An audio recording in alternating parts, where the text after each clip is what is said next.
My name's Rica. That's my dog Harper.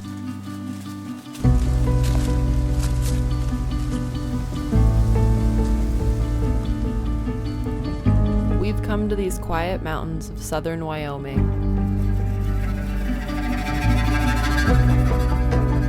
to see a place where the ideas of the Old West are colliding against the future. It's in this wrinkled topography along a modest stream where waters merge together, forming a river called the Little Snake.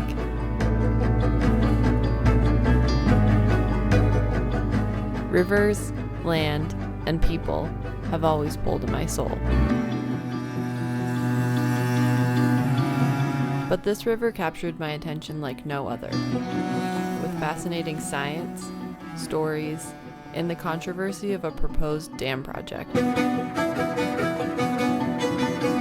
This is a river few know anything about, lacking all the attributes that draw crowds of outdoor enthusiasts. What it does have in abundance is adventure, revelation, and the spirit of wilderness. We're here to share an adventure down a tributary of profound importance, a river I've found to be among the most influential in today's post-dam Colorado River system. The headwaters of the Little Snake River straddle the mountains of Wyoming and Colorado. Three creeks come together to form its primary waters. The river heads west, gathering tributaries, becoming large and formidable. This is where our adventure begins. We're rafting down 100 miles into vast expanses of open deserts to meet even larger rivers. There's no guidebooks, no online resources to scour.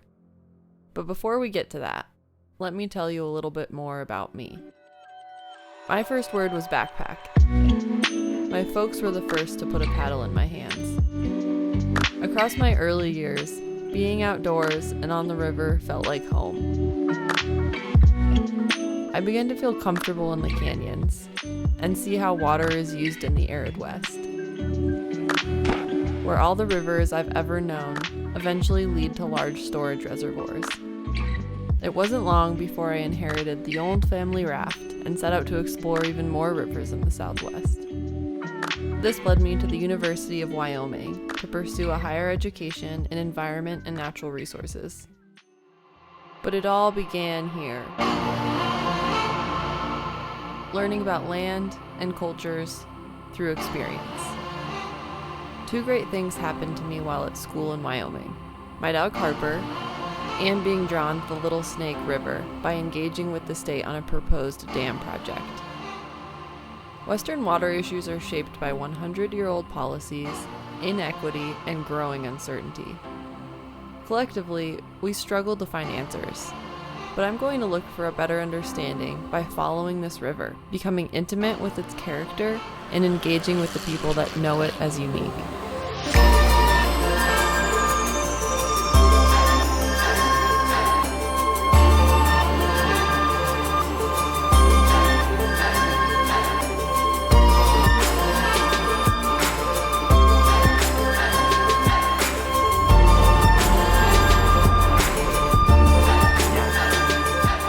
This is a quiet corner of the American West, an unhurried landscape.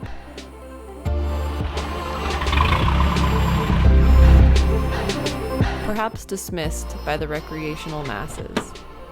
Just getting here will keep most people away. It's not easy to know where you are or what gate you're opening. There's no signage or cell service.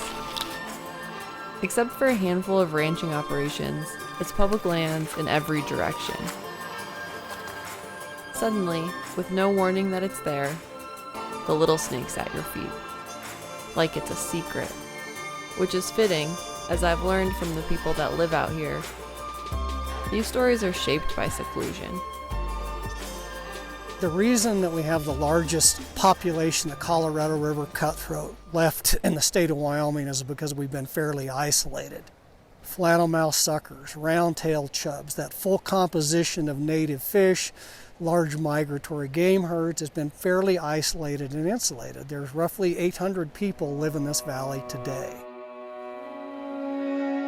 It's a challenge to describe the Little Snake River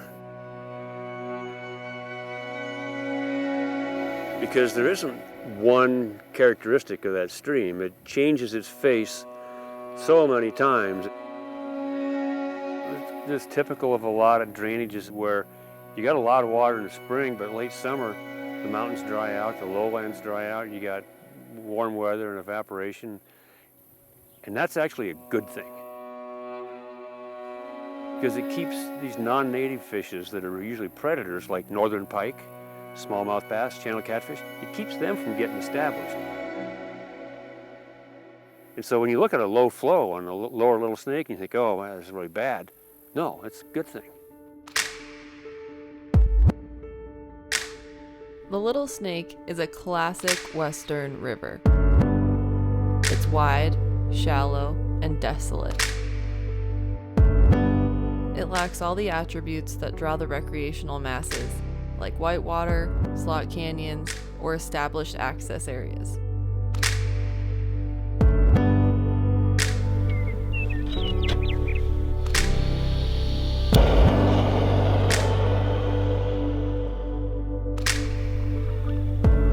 Rafting can require an obscene amount of stuff. Sorting through the gear and assembling and organizing a raft on the remote banks of the Little Snake feels far off from any other river trip. No need to worry about being in anyone else's way. Once you launch on the river, there's a unique feeling of adventure you just can't get on other popular river sections. It's flat water moving at wagon speeds in long, meandering arcs through the muted colors of ancient shale deposits.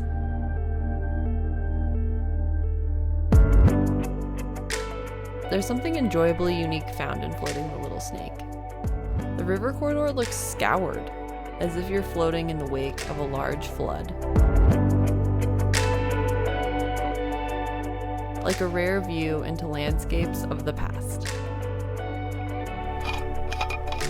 I first kind of became aware of the Little Snake, just kind of just being sort of an engaged citizen, and found out that the state of Wyoming had plans to build a dam on a major tributary of the Little Snake River. So I just became engaged with it in the Wyoming State Legislature and started calling up different folks. I was doing that for a long time, and it just became curious about what the place was actually like.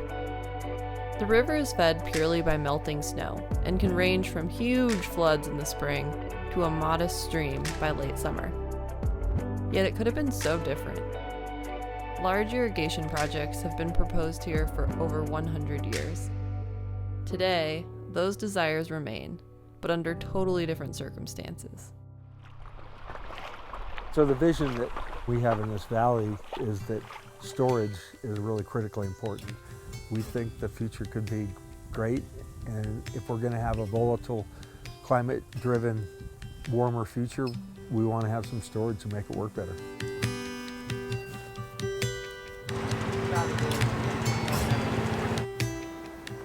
Managed landscapes that are mixed with a certain wildness and seclusion is the balance that I'm looking for. I'm looking for something that's a balance.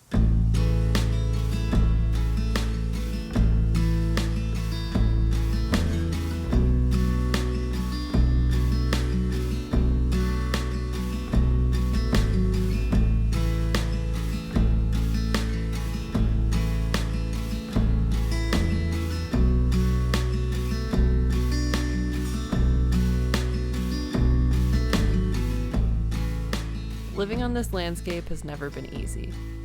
Proposing new reservoirs in the face of water uncertainty is nothing new. But when it comes to building any dams on the Little Snake, a whole new approach needs to be taken. This obscure river carries more than just precious water, but an endless supply of equally precious sediment, a vital ingredient in maintaining natural river characteristics and habitat for the larger Green River, dammed now for over 50 years. The Little Snake is critical to the amount of sand that's coming into the Yampa, which is in turn critical to the amount of sand that's coming into the Green, especially because Flaming Gorge Dam now traps all of the fine sediment. So the Little Snake delivers significantly higher portion of sediment than discharge, but that supply of sediment is critical to not only the river system here, but to the Green River system as well.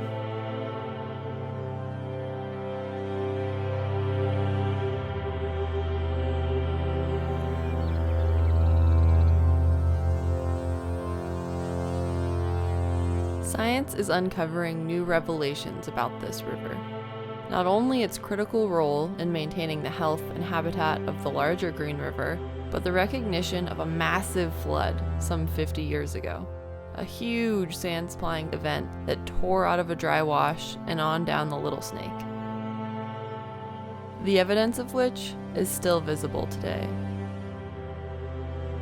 Sediment from that flood continues to move in elongated sand waves down the river network, expanding our understanding of how time and water shape the earth. In this part of the watershed, the Little Snake is the most natural, large piece of the puzzle of the Colorado River that exists. It's really the last piece that we have. The Little Snake River is responsible for delivering an immense amount of sediment.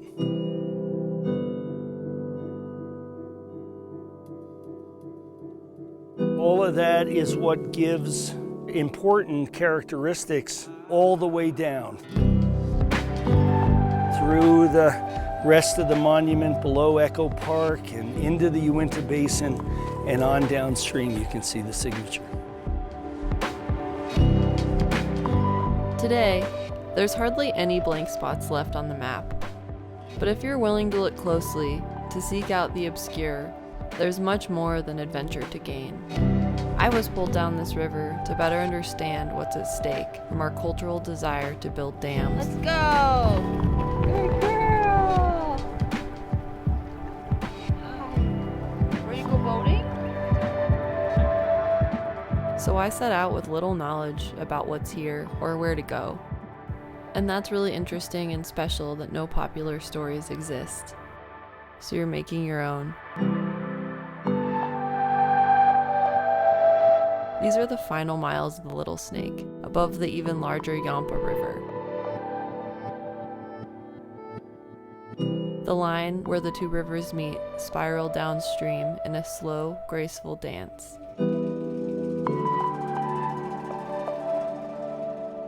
Before they blend to become one.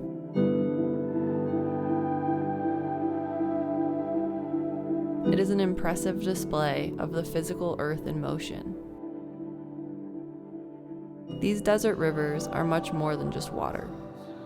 They're a combination of water and the land moving together, but also a tangible vestige of age and natural order in this world. These rivers endured the economic order of the American dam building era, leaving this unassuming tributary to support the natural processes critical to sustaining diverse habitats for riparian forests, large warm water endangered fish, and dynamic channel migration of an entire watershed. Far more than adventure, the Little Snake is a revelation. Places like this still exist to admire, understand, and defend.